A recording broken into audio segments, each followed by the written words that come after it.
Hello viewers, আসসালামু আলাইকুম। খাবার গ্রহণের পূর্বে না পরে পানি খেলে শরীরের জন্য ভালো, এ বিষয়ে আজকে ভিডিওতে আলোচনা করব ইনশাল্লাহ। খাবার গ্রহণের আধা ঘন্টা পূর্বে যদি পানি খাওয়া যায় তাহলে আপনার ক্যালোরি গ্রহণের ক্ষমতা কমে যায়, অর্থাৎ আপনি যে খাবার খাবেন সেখান থেকে যে শক্তিটা আপনার শরীর গ্রহণ করবে সে পরিমাণটা কিন্তু কমে যায়। আপনার ক্ষুধা কমে যাওয়ার কারণে এটা আপনার শরীরের জন্য ভালো।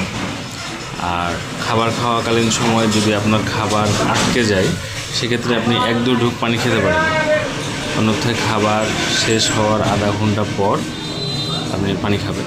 এটা আপনার শরীরের জন্য খুবই ভালো এবং আপনার খাবার সম্পূর্ণরূপে ডাইজেস্ট হয় এবং আপনি যে খাবারটুকু খান আপনার শরীর সে খাবারটুকু পরিপূর্ণভাবে গ্রহণ করতে পারে। কিন্তু আপনি যদি খাবার মধ্যে পানি খান, আপনার খাবার গ্রহণের যে খাবার হজমের যে অ্যাসিড বা এনজাইমগুলো আছে এগুলো কিন্তু ছড়িয়ে ছিটিয়ে যায়, এই জন্য সম্পূর্ণরূপে আপনার খাবার কিন্তু ডাইজেস্ট হয় না। এই জন্য আপনার শরীর অসুস্থ হয়ে যেতে পারে এবং অ্যাসিডিটি বাড়তে পারে। তো মূল কথা হলো যে খাবার গ্রহণের আধা ঘন্টা পূর্বে অথবা আধা ঘন্টা পরে আপনি পানি খাবেন। আসসালামু আলাইকুম।